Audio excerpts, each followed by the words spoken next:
We know that it doesn't make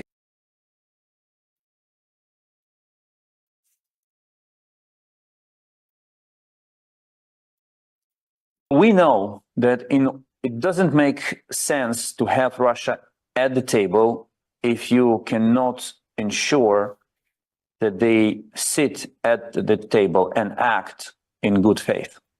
This is a fundamental principle, in good faith. And there are two ways to bring Russia to a situation where it will act in good faith. The first one is the success on the battlefield. And the second one is having a coalition of countries who share the same principles and the same approaches.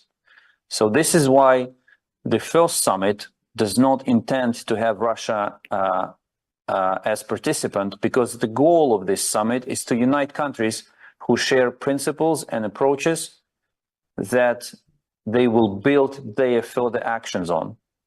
And then communication with Russia may take place, and Russia can be part of talks, because you are right. In the end, you cannot put the war to an end without both parties. But if we just invite Russia now, they will simply obstruct the summit, and they will make everything for leaders to leave the room with nothing, no tangible deliverable achieved. So for all those who ask themselves this question about having Russia at the table, I invite them to examine the reality of how Russia negotiates. That was Ukrainian Foreign Minister Dmytro Kuleba talking about why the next peace summit or peace conference will not involve Russia directly. He is speaking facts in this regard. Russia has been an unfaithful negotiator in pretty much every negotiation they've done since the fall of the Soviet Union, and of course many of them before that as well, where they've not actually taken any of their commitments seriously. They committed many times not to invade Georgia. They invaded Georgia. They committed not to invade Chechnya, and they invaded Chechnya. They committed that they were not intending to invade Ukraine. They even said in the Budapest Memorandum that they would give up any claim on Ukrainian territory at the 1991 borders. And yet look where we are now. By the way, I'm Brian Lusk. Thank you for joining me today. Welcome to the channel. We're going into the news out of Ukraine today, and I got a few interesting ones here for you. So let's go ahead and dive right on in.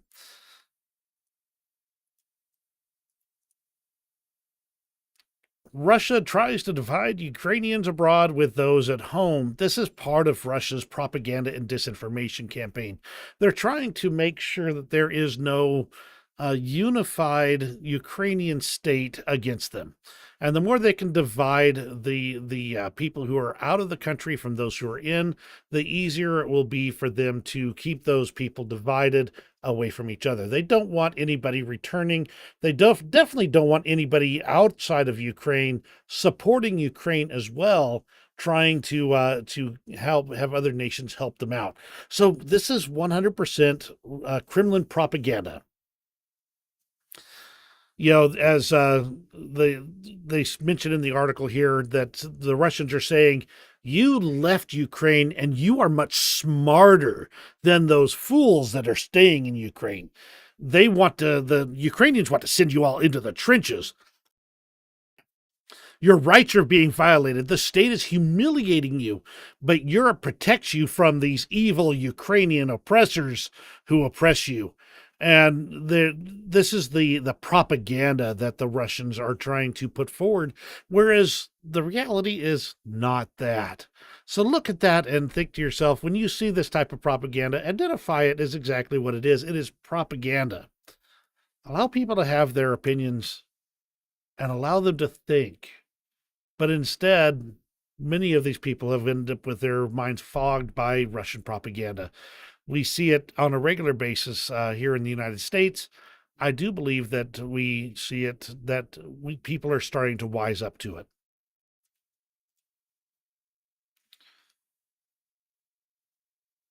from Spravdy, or the Stratcom Center from the Ukrainian government, which is a Ukrainian source, Russian propaganda efforts surrounding its failed attempt to cause a global food crisis to then blame on Ukraine was their standard operations. Lies, deflection, and more lies. They've got a whole video talking about this here. And the truth is that Russia tried to bomb the Ukrainian food infrastructure early in the war, and then blame Ukraine for not being able to deliver that grain. Interesting how that works, isn't it? By the way, Lucille, glad to see you here. And I see we have several people watching. So thank you, all of you, for joining in. Absolutely chime in, ask questions, make comments. Always appreciate having you here. Now, Macron's been talking a lot lately, and sometimes he's not exactly following it with actions, but he has been talking. And some of the things he's saying have been pretty aggressive. French President Emmanuel Macron has said he would consider sending troops to Ukraine in the case of a Russian breakthrough at the front, or if Ukraine requested it, according to an interview with The Economist. And overall, this seems to be the overall pattern, and the idea seems to be to give Russia a little bit of a pause on exactly what they might think they can get away with. Give them a little strategic ambiguity. See, right now, all of the Western nations have been saying, no, we aren't going to send troops. That's crazy talk. That's insane. We're not sending troops at all. Whereas France is the one that's saying, maybe we ought to be sending troops. Maybe we ought to be seriously considering exactly how better we can support Ukraine. Maybe we should be looking at how we can stop Russia outright by sending our troops and relieving Ukrainian troops. He's giving the strategic ambiguity that the West really hasn't been doing at all. We're literally publishing lists of aid that we're sending to Ukraine. We're going to send tanks. Okay, great. We're going to send planes. Okay, great. We're going to send ATACMS missiles. And yet, all of that is advertised in advance, giving Russia time to adjust and prepare for them, as opposed to, oh, look at that. 3 things just blew up at 300 kilometers away. I wonder where they would have gotten something that might hit 300 kilometers. Some strange weapon system that they may not have had before that may have been given to them. The U.S. is starting to do some of that. They're sending like ATACMS missiles before it's officially announced. That type of thing.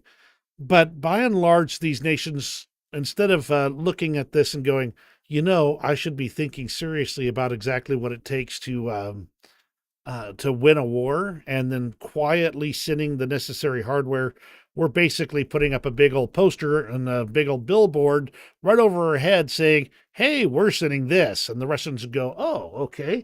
Well, how will I counter that? And they'll be able to plan in advance. So it is not exactly the best way to do much of this stuff if they keep doing it that way. I thought this was interesting, but it directly relates to the war in Ukraine in, I think, unusual ways. So rather than going through this article, which is by The Insider, and it's an excellent article, it talks about the history of the loss of America's chip building capacity by sending it overseas. The fact that when we looked at it in the 60s, we said, oh, this is all going to be low profit stuff anyway, high volume, low profit stuff. And therefore, we started sending our manufacturing capabilities overseas to where it's cheaper to do so. This is a great, and talks about the history of it, and it talks about how the U.S. is now investing $53 billion in trying to bring those industries back. Now, the U.S. is still the technological leader in many ways in producing chips. We have a lot of the biggest research, the most development as far as that type of high-tech chips. But when it gets to scale, we send that overseas. And they talk about how the U.S. might actually engage in additional sanctions against China, and that might drive China to invade Taiwan, to take over the high-value TSMC chip plants and things like that, the ones that can produce these types of advanced chips and equipment.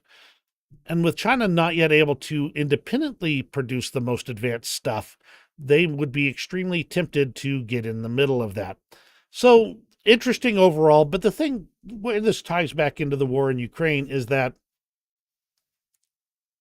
if China continues to support Russia, even with their not quite advanced chip fabbing technologies, they can absolutely undermine all sanctions and make it so Russia can continue to engage in this warfare with whatever they can get from China instead. And make no mistake, that would still be a lot of capabilities. They might have to redesign some of their stuff to use alternate chips and equipment, but the end result's still going to be that Russia can keep engaging in that warfare for as long as they can keep producing those missiles and the high-tech equipment. Whereas if we can get China, we can keep China from providing that to Russia, then Russia will have to either redesign even lower and lower to what they can fab locally, or eliminate a lot of the high precision stuff and go for volume. Interesting to watch. And I think that this is part of the overall war that is taking over the world. In this case, it's in the economic side of the war. Let's move on to the news out of Ukraine itself. 25% more passengers traveled by Ukrainian railways this year compared to 2023. Can't imagine why. In 2023, the overall situation was extremely bad for Ukraine, and it was hard to get the economic value out of moving people around on a train versus actually shipping soldiers to the front. Now, this is a 25% person increase compared to 2023, according to the company here.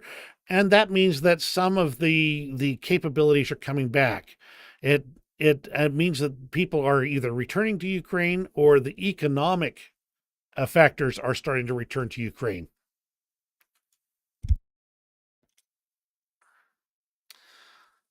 Hackers targeted a Ukrainian bank with a distributed denial of service attack. This is a classic brute force way of taking down a website or other facilities.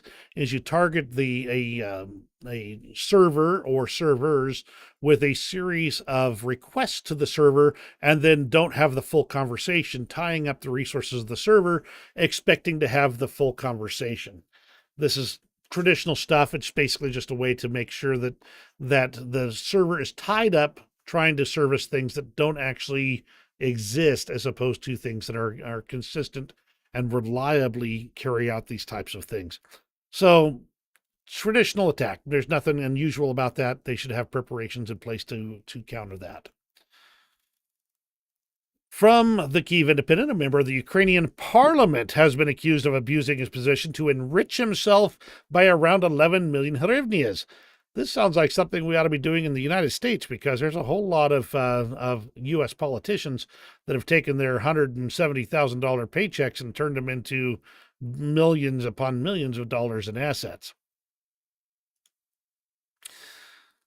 The Russian attack on Odessa destroyed a postal warehouse or depot, along with 15.5 tons of shipments that were inside the depot itself.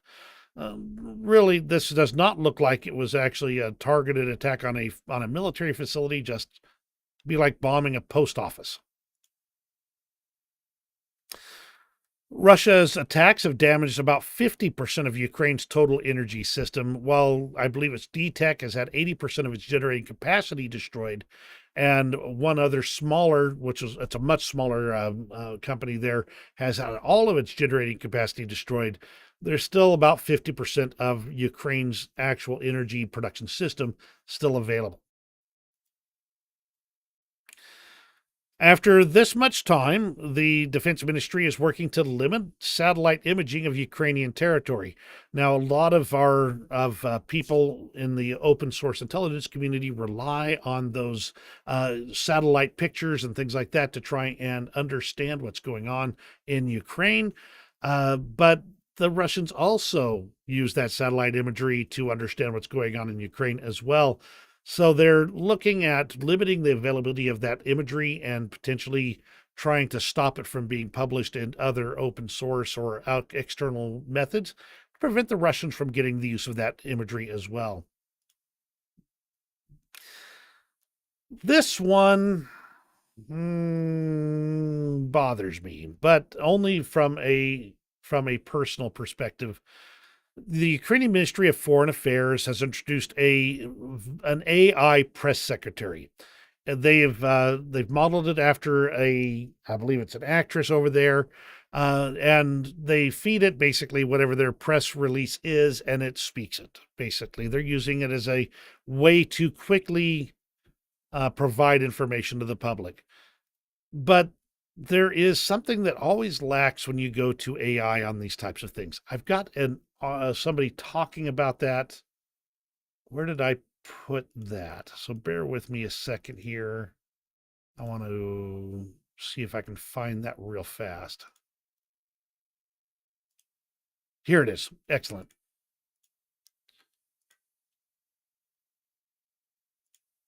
Okay. Move this next to here so we can make sure we're in order here. Okay, so I mean, yes, this means it can feed like a press release to the AI. The AI puts out the video on it. They don't have to spend the time getting it recorded, then edited, and all this kind of stuff. They're handing it off to AI, reduces their workload. But what do you think is going to happen here? Well, the pros, according to Alexei Minikov, who specialized in the application of artificial intelligence technologies, he wrote, the pros, of course, are innovation. First in the world, first in history. Perhaps other departments will copy this. They'll be able to react quickly to events. They won't have to have the recording and then the editing, and then it's going to be cheaper overall. It's symbolic. It's aptly named, but from the cons perspective, the world doesn't have a culture of receiving information from digital avatars. That's part of why when I'm recording my information and material, and I actually show myself on camera so that you can see me acting and reacting to the things that are going on and being able to see how I look when I actually talk about these different things. That's not going to be necessarily reflected in this AI. As he says, we trust people who are alive when we see them on TV or on YouTube. The new form of communication through an avatar risks being perceived with caution and possibly less trusted. Lack of emotional empathy and humanity. It's too even in tone. That could be eventually fixed over time. They can simulate that to a certain extent, but it doesn't really quite reach the level of being like a human might respond to some of these things. Then there's the real problem. The Russians will try to replace this AI actress, Victoria Shees, and use it against us or against the West. They can have if they can get the proper sources here, they can make an AI announce anything and it will look just like an official release in the same way. There's a lot of trouble with that already, but if they're already starting with an AI beginning, then anything that's generated by AI will also have the same issue. The QR code they've published to show authenticity could lead to the fake sites that the Kremlin has been setting up as part of their propaganda operations. These are ones that look really close and the URL is really close, and they might be able to use that for other nefarious purposes. And they could potentially discredit the digital avatar by discrediting the real person behind it, who was originally filmed and photographed to create this digital avatar. So there's a lot of positives and negatives here. It's something to keep in mind, and I have to admit, as a IT guy myself, I know that computers fail in the most spectacular ways, and you can get them they're subject to what the human beings make them do. This type of thing seems like it's going to be prone to abuse, at least from a disinformation standpoint. That's my concern overall. And, hey, it's technologically interesting. Maybe they'll be able to do something fun with it eventually, or at least make it into an interesting addition to their team. But it's something that's going to have to be watched closely and monitored closely. The replenishment of the Ukrainian Navy. The command held a flag-raising ceremony on 2 Estonian boats. These boats were contributed by Estonia there in order to start building up Ukraine's navy again. Now they've renamed the boats from Roland and Christo to Irpin, which is after the hero city of Irpin, and the city of Rini on the Danube. So they've named it Rini, which is on the port closest to Estonia. They say these ships will carry out combat missions, including the protection of civil shipping. Now, I don't know if they're going to be able to if these ships are already in Ukrainian waters or where they're at. I don't know the details on that. They did not specify. More stories are coming out of the border crossing between Ukraine and Russia. Let's just go ahead and back this up. I believe they speak in Ukrainian here, so I'll try and translate on the fly. Bring the volume down. Welcome to Ukraine. Are you staying in Ukraine forever? Yes, because I wouldn't go otherwise. I know it's hard. The enemy is there, and there is nothing to do for us there. We've lost our property there, our farm unit. If only Ukraine will be there. Absolutely. We'll come back only with Ukraine. We'll charge the comrades who morally force us out of there. We didn't get any service at the hospital or any benefits there. They force you to get a passport for anything pro-Ukrainian, as they say there. You go to the lower floors, and there are torture rooms there. And we were very afraid of that. That's the type of thing that people who are crossing these borders, who are going the kilometers or the miles across the no man's land between Ukrainian and Russian lines, like this border crossing, they don't want to live in fear anymore. They want to be where Ukrainians will take good care of them, where they will be free from Russian, the thumb of Russian control. Now, this was an analysis that was interesting, to say the least, from by Jack Watling here. I believe it says, contrary to widespread assumptions, Ukraine does not lack people to mobilize. According to one recent analysis, there could be several million additional Ukrainians who are able to serve. What is lacked is an effective recruitment and training system. Russia will be most dangerous in the final months of 2024, but by that point, having weathered months of Russian offensive operations, Ukrainian forces will be stretched thin, their air defense is depleted. Russia will likely have enough troops to rotate its units. For Moscow to truly negotiate, he says, it must be confronted with a situation in which extending the conflict further will present an unacceptable threat to itself. It is only then that Ukraine will be able to extract meaningful concessions. So they're saying there's more people there, there's more opportunities, they're expecting some tough times in the near future, but the real problem isn't the lack of bodies. The real problem is that you got to recruit them, and you got to get them trained. And their recruitment system, early on especially, was rife with corruption and problems. And they've been rooting that out and kicking that out and gradually getting a more robust recruitment system that will be able to move forward. Also, the training has been taken over in many ways by the West, doing the basic training for Ukrainian soldiers, getting them up to at least basic speed. Such systems will need to be expanded greatly to continue to actually expand the recruitment and thus the number of people that can be mobilized. Interesting.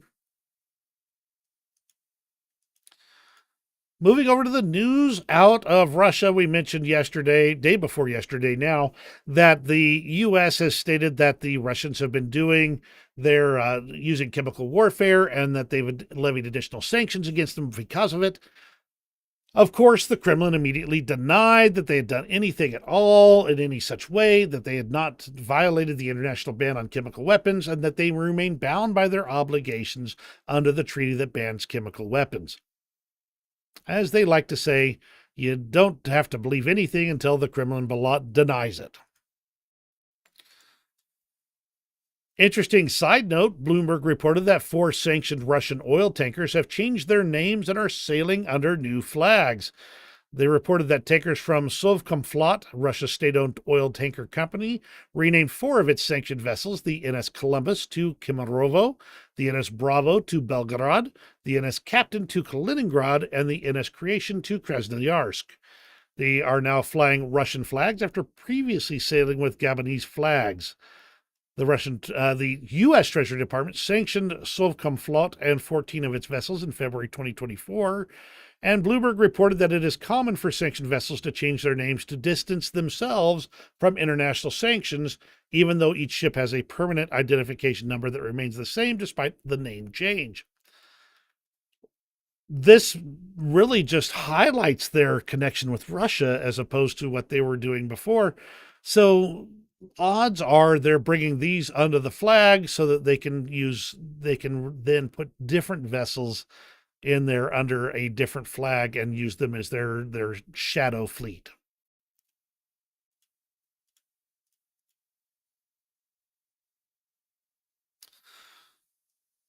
Bloomberg reports that Russians who left abroad are returning home and boosting the economy. An increasing number of Russians who left abroad after the start of the all-out war are returning home, mainly due to difficulties with residency permits and finances. With all the sanctions against Russia and Russians, it's likely that many countries are not accepting their Russian passports anymore, and they're telling them get out, and they have really nowhere else to go except for where their passport lets them go to. Bear with me a second. Okay, I'm going to hold on to that for a bit and come back to it later. Russia flies attack drones over occupied Zaporizhia plant, according to footage. This seems to be an ongoing issue that we're seeing repeatedly. There's been several people who've analyzed the footage, and some people have said, oh, it's fake because of all these errors and things like that. But others are saying, well, that's what you get when you intercept video communications over a radio link. So overall, it does look like Russians are flying their drones over the Zaporizhia nuclear power plant, probably hoping to prevent them from being intercepted in that area. Another buck system was destroyed, this time in the Sumy direction. I wouldn't really concern myself. I mean, the buck systems are extremely expensive. They're hard to replace for Russia. But the real important thing is that this is in the Sumy direction, where Russia seems to have been expanding their activities lately. Now, this is a report on something that happened about a week ago now. An interesting episode happened with boats near the Kerch Bridge a couple days ago. There were 2 shootings with an interval of half an hour. One of the boats allegedly started smoking. No details we don't know what happened here. But the satellite imagery indicates that potentially one of these boats may have taken a hit of some kind of a thing happened. This is right near the Kerch Bridge. Interesting. Don't know, but interesting.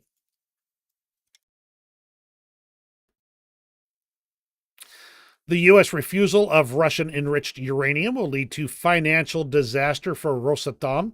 Apparently, the U.S. has been buying Russian enriched uranium low enriched uranium, in order to fuel reactors here.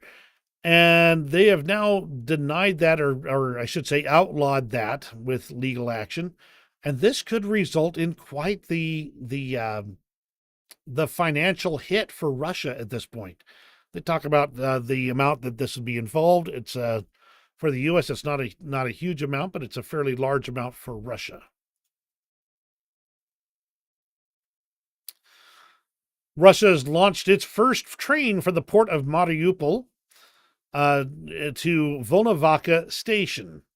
I thought it was interesting. If you watch the video here, you'll see there's a flat car on the front in front of the engine. That is for mine protection, and if the Ukrainians had mined the track, it would blow up this flat car instead of the engine itself.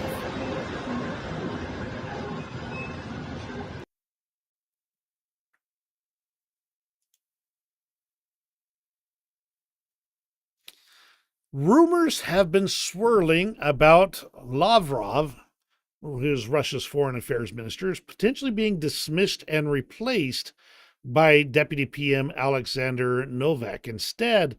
Now, this is rumor mill material, but it's kind of the first I've seen of Lavrov's job potentially being in the question marks. So we'll be watching Lavrov closely for a while now. He might have been tied in with that whole corruption thing over on the Ministry of Defense that they just literally just started dealing with just the other day. Don't know. They're preparing the rehearsals for the Moscow Victory Day parade. They've got the T-34-85 at the lead, as is traditional. But it looks like everything else is, those look like ballistic missile launchers, and that's potentially an air defense complex. Overall, we're expecting a relatively small Moscow Victory Day parade this year, and will be interesting to see if they bring any more than the T-34-85 to the parade. So far, we've seen no indications of other tanks that might be sent. Of course, at this rate, they may be sending that T-34-85 to the front instead. An administrative and production building is on fire in Moscow. This was as of yesterday afternoon, with an area of 2,500 meters squared and a roof completely collapsed. There's interesting, and believe this building might have been involved in war production. There's been some miscellaneous comments on that. A little bit weird, but we've been seeing a lot of fires in Russia. Another explosion in Berdyansk was also reported, and a fire started at a facility there.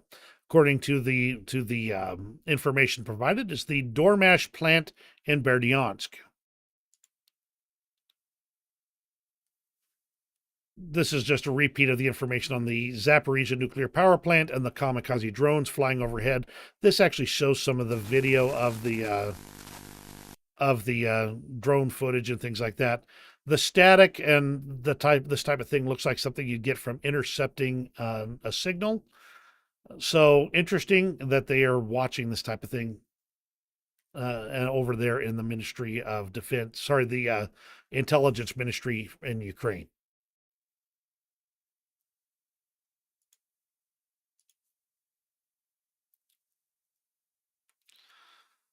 Ukraine did engage in attacking several regions in Russia overnight with drones, the Oryol, Kursk, Smolensk, and Rostov, with energy infrastructure targeted and power outages occurring afterwards. Now, I want to touch on this briefly here. I'm going to retouch on, in fact, I'll just do this right now. They do report that in Krasnodar Krai, the AFIP oil refinery was subject to attacks, with 3 explosions reported by locals. Now, let me pop over here to a slightly different area here. That information indicates that this might be true. Now, understand the information I'm about to share with you is not from my normal sources. It has only one confirming source that I've been able to find, but there appears to be a relationship between these, so this is potentially true. It could be that Ukraine struck a traction power station or a train station in Ponyeri and Svoboda, and potentially in Zmievka and Glazunovka. There we go. And several transformer substations were also attacked on the same stretch. Now, this is a vital rail line for sending supplies and equipment and war material to the south and thus to the front. And most of the trains that are doing this type of work for Russia these days are electrical, not diesel locomotives. In fact, Russia has twice as many electric locomotives as they do diesel.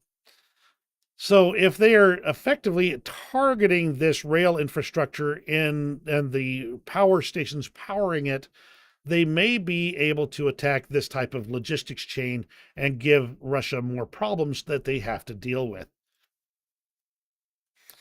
I do see, like I said, I have one confirming source on this. That's the reason why I'm hesitant to give this full power just yet until some of my better sources actually come out with it. But this also shows that several of these this railway infrastructure was attacked by drones.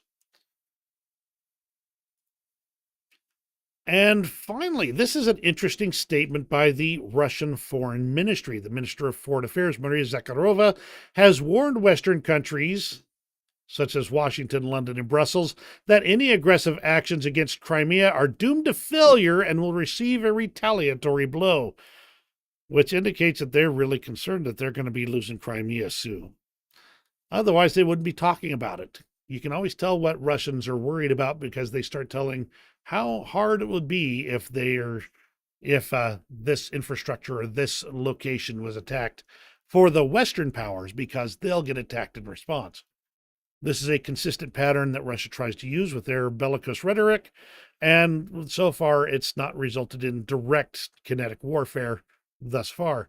That said, Russia's been using asymmetric warfare methods, both political, economic, and some with fires and destruction that cannot be directly traced back to Russia against the West. They're at war with the West, and it's about time we realized it and responded in kind.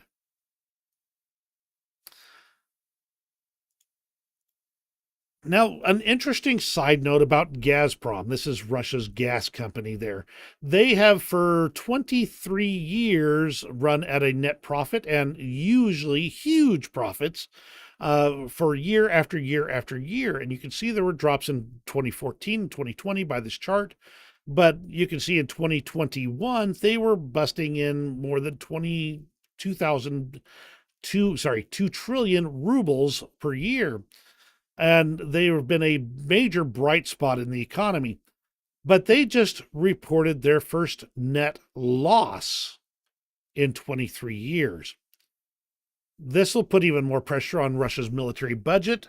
And with the rise of military spending, also they've been attacking the Ukrainians have been attacking the Russian gas infrastructure, including refineries and plants that make it so that there are shortages in Russia. This is overall showing the effects of the sanctions and the attacks on Russia's energy infrastructure. Tindar reports that the rise and fall of Gazprom is exactly what I mean when saying that dictatorships are economic blunders. Once touted to become the largest company in the world, it has turned into Russia's primary energy weapon. Now it is a $6.9 billion money sink, while Europe had not even for a minute an energy problem. Natural gas prices have also normalized. It really takes some effort to run an energy company into the ground. If Russia would have behaved mature and not aggressive, Russians would enjoy a life similar to what citizens in United Arab Emirates would enjoy. Instead, they got and kept Putin, whose expertise is burning Russians and not energy, while stealing hundreds of billions for his palaces. From Anders Asland, who is an economist, he states, "This is serious. Gazprom is unlikely to become profitable again without sales to Europe, and they will not return. And Gazprom is the main source of personal income of the Putin organized crime group. Sanction Gazprom fully to break that mafia."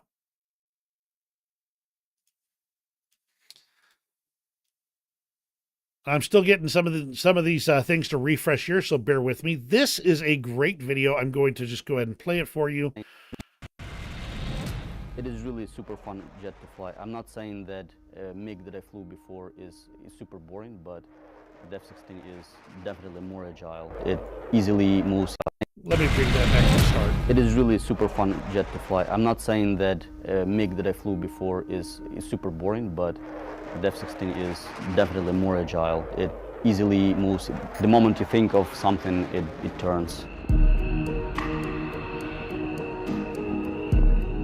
I felt proud, not only for myself, but only for the rest of the guys, and that we are doing it now. I know how much work has been done to have this opportunity.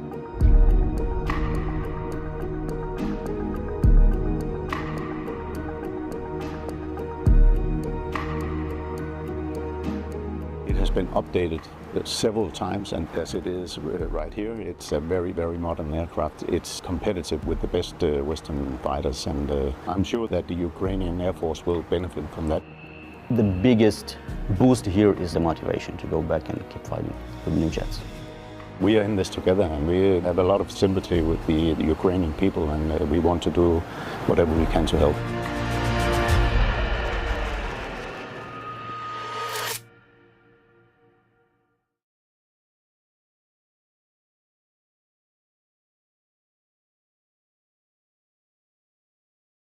Quite interesting, don't you think? That's quite the boost for Ukraine. These are modern F-16s, modernized F-16s.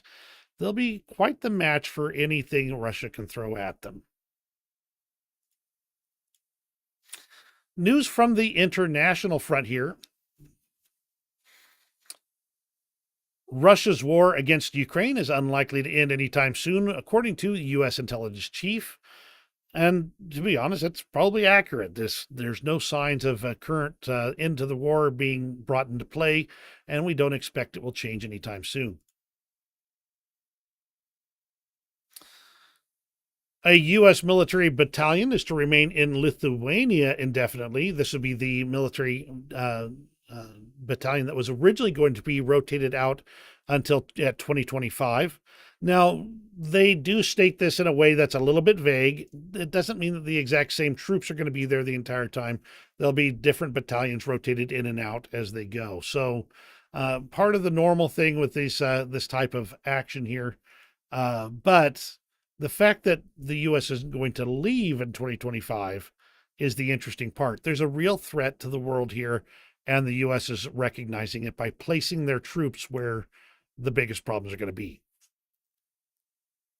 Russia's been supplying North Korea with fuel above the United Nations cap, and this is just one more indication that Russia doesn't care about international law or their treaty obligations.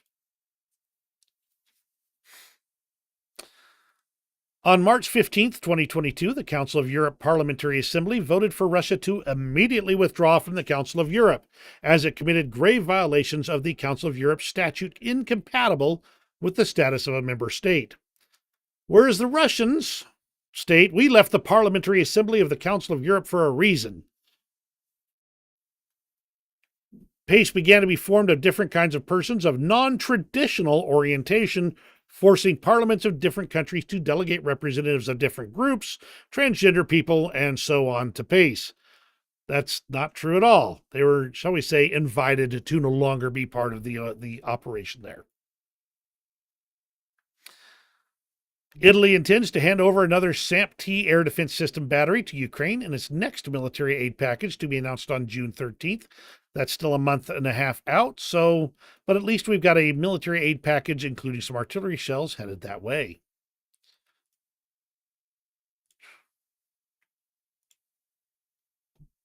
Turkey, on the other hand, has said there is no way they're sending their S-400 systems to any country. They need them themselves, and they're not allowing anybody else to have them.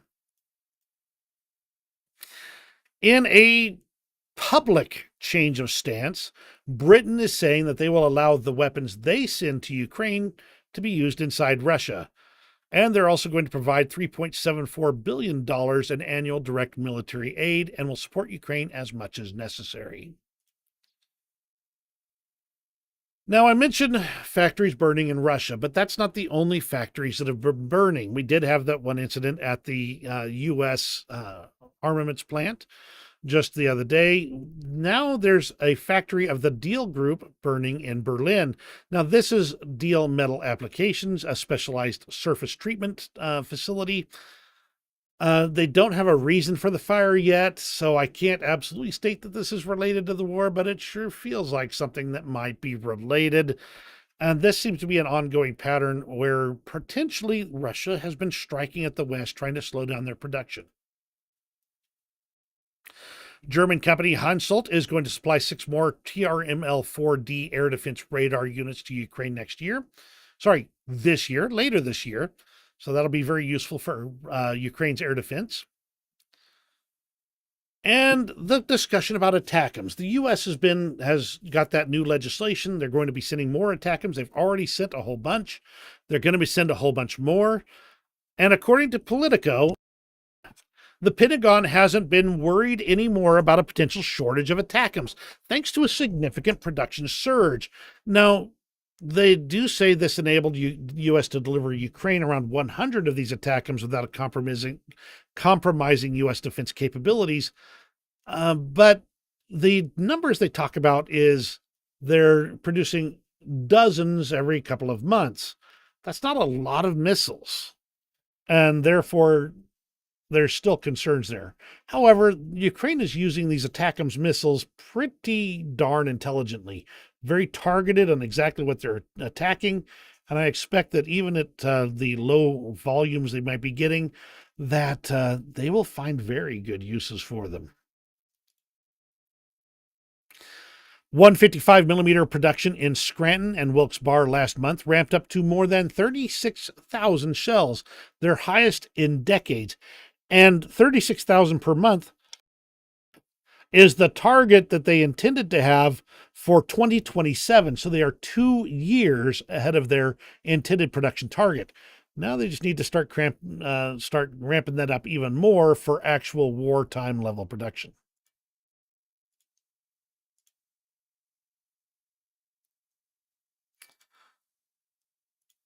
Moving on to the news on the front lines. We've got some updates as of last night.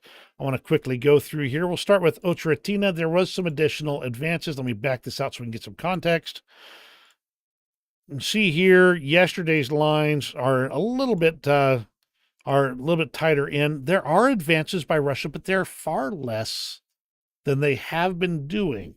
And that's why I believe that the overall Russian advance is starting to slow. Not saying it's going to stop.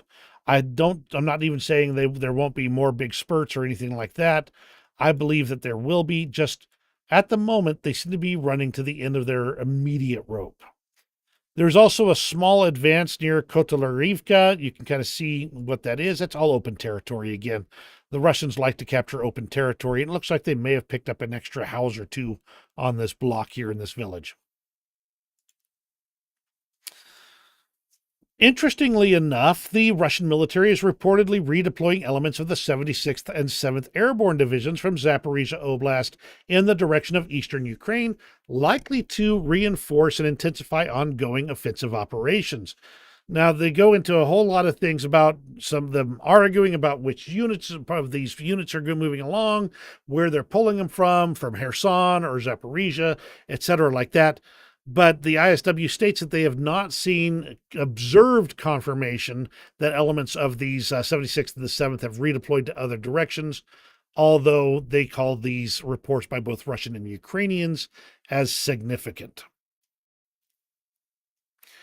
This may also indicate that they're needing to redeploy elements to support their offensive operations. If they can keep those other areas relatively quiet for now, they can then use those forces elsewhere, as we've seen the Ukrainians do in the past. The military is reporting a lot of battles going on for control of the logistics routes near Chasiv Yar. And if the Russians manage to actually take Chasiv Yar itself, it will put them in a commanding position to shell supply routes all around the region. And therefore, it would be a real logistics nightmare for Ukraine. As it is right now, Ukraine has those high points, and they can shell Russian logistics that are coming in. According to police, a record nearly 2,000 Russian strikes were taking place in Donetsk Oblast alone in just one day. That's artillery, rocket, and aviation strikes, 1,967 times on the 1st of May. That is quite the number of strikes in just Donetsk Oblast. The Russian military is trying to break through the front in 3 different directions near Nazar Voloshin. That's not the spokesperson's name. But they're working on 3 different directions, trying to create a fracture in the Ukrainian lines and thus to push through. They have not taken good advantage of the other places where they've managed to push into Ukrainian lines. And I'm not exactly sure why.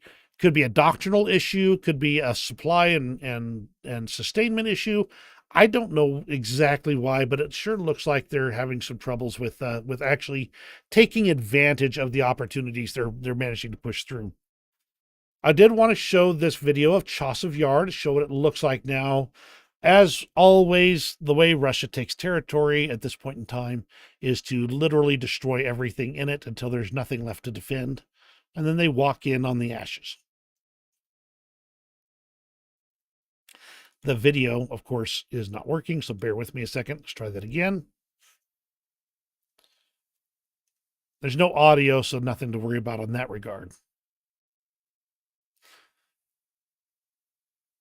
And Chasiv Yar is a larger town, and you can see that. It's not like a Robotina or something like that. But you can see that all the buildings are heavily damaged, if not destroyed outright. Russia still has a lot more bombing to do. They're going to be, I'm certain, trying to flatten all these standing buildings because each one could potentially be a sniper strong point or other strong point that the Russians would have to deal with. But gradually, they are wiping this town off the face of the earth, a little bit at a time. Even the church there has taken some damage, you can see.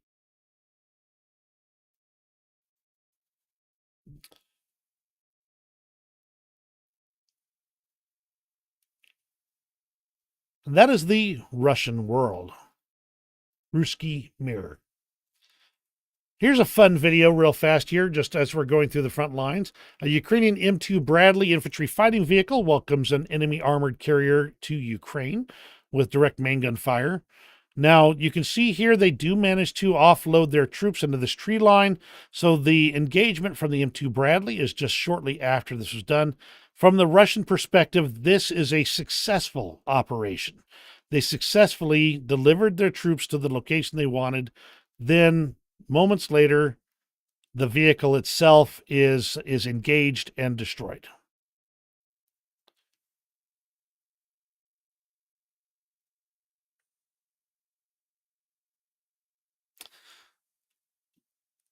And now, if I remember correctly, I believe the crew has to bail out about this point in time. It's cleared that, yeah, there they go out the backside. So that's, unfortunately, that is a successful delivery of troops by the Russians.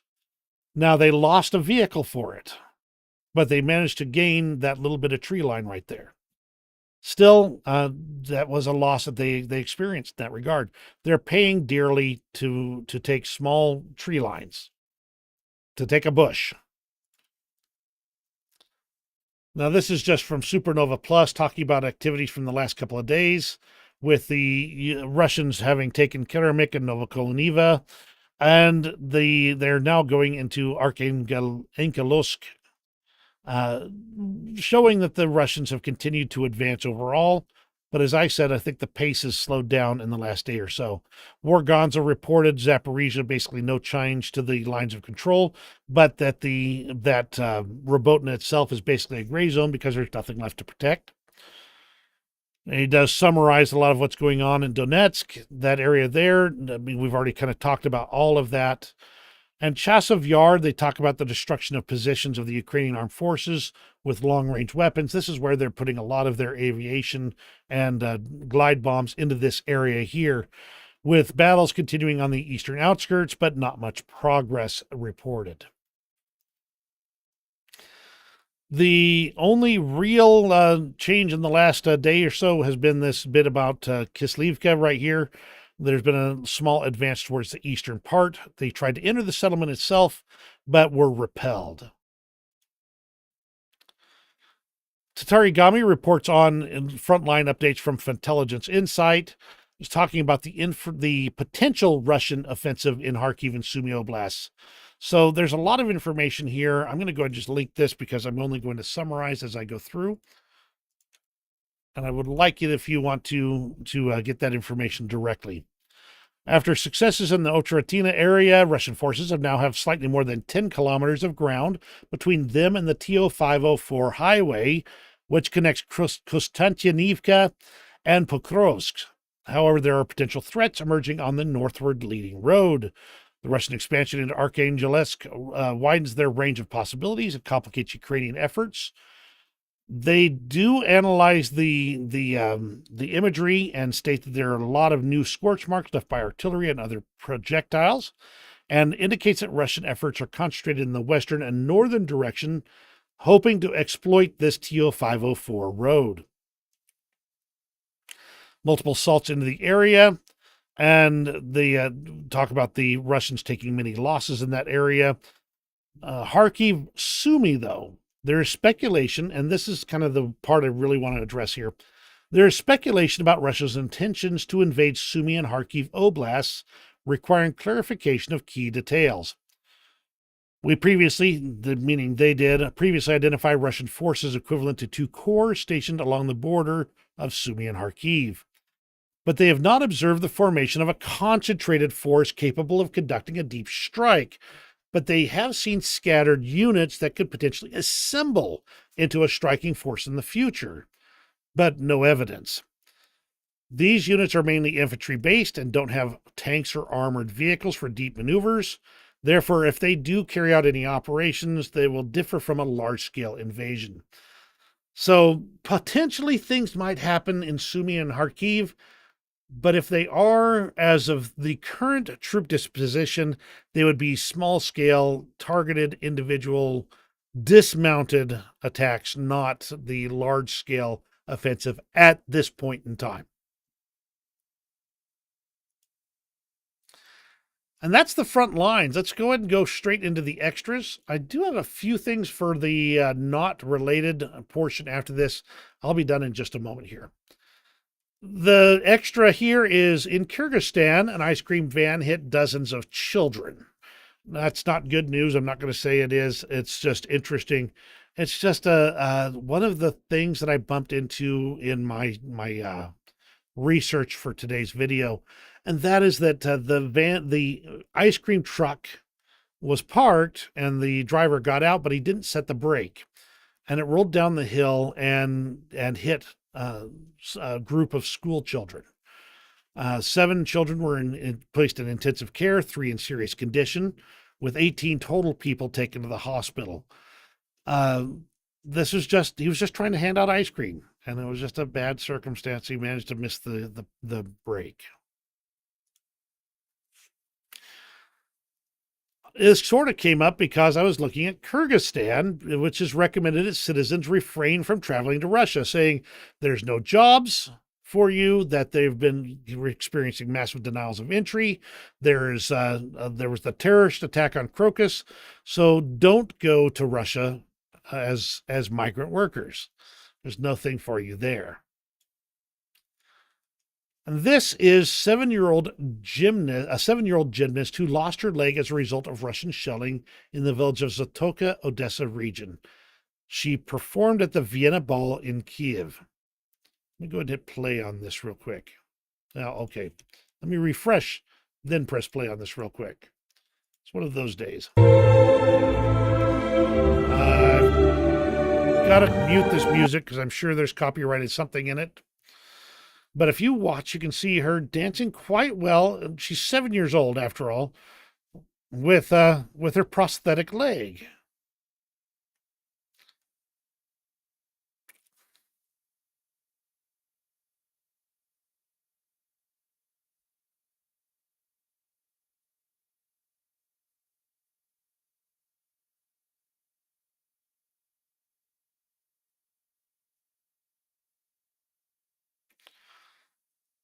She could have given up.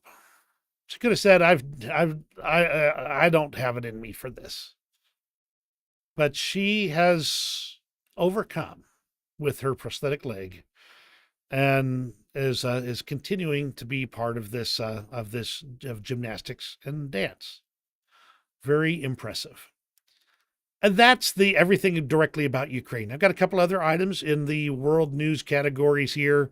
Continuing on, I'm just going to be brief here, so no big changes here. The Georgian police again attacked protesters gathered by the Parliament building in Tbilisi on the evening of May 1st, injuring at least 8. These demonstrations in Tbilisi are continuing on. There's going to be even more of this going on from everything I've been able to see.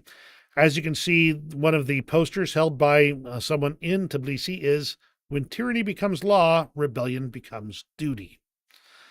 Now, the interesting thing is you see these signs put up in English, and obviously Georgia is not known for its English-speaking capabilities. Again, that's the country, not the state. But they put these signs out there because they're trying to tell the world. And English is the language of the world, at least in the Western world. They're trying to tell the world what's really going on. That's the reason why we see these signs in English. There's still more that's going on here, that this is a controversial law that's been passed. The United States even warned Georgia that its relationship with NATO and European Union could be at risk due to this law here. And the United States emphasized or condemned the law on foreign interference, which was adopted under the influence of the Kremlin.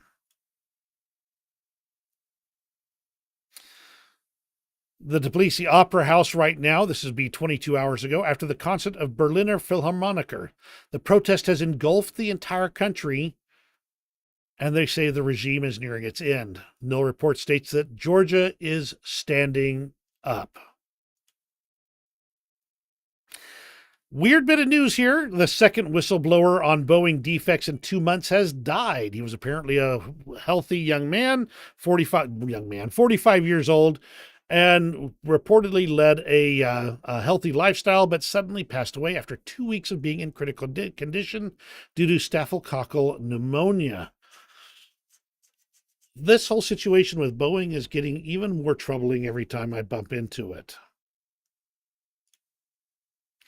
Almost like these guys knew Hillary Clinton.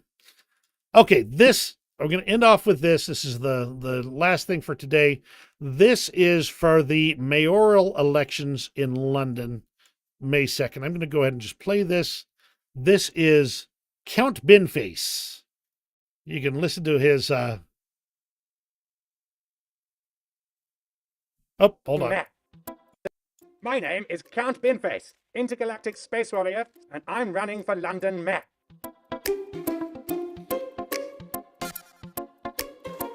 Obviously, this video is from the BBC. But I'm not just a pretty face. I also have the best manifesto, including price capping croissants, renaming London Bridge after Phoebe Waller, and here's a new one, making Thames water bosses take a dip in the Thames to see how they like it. 2020 was an opportunity to show the world the wonders of democracy. Ruling Trump machine would throw it all in the abyss, but the British system still allows us all to take the piss.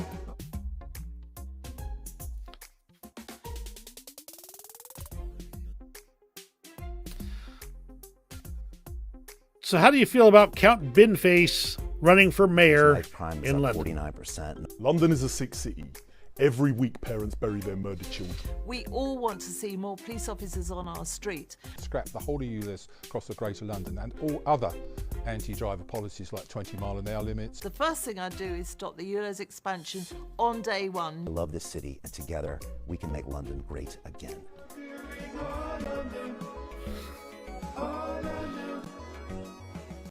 Quite the contrast in the various mayoral election candidates. And I just thought that was a fun video to end off with today. Thank you very much for joining me. I do appreciate you being here. And thank you again for your spending your time with me this morning. You have a great rest of your day, and we'll see you on the next video.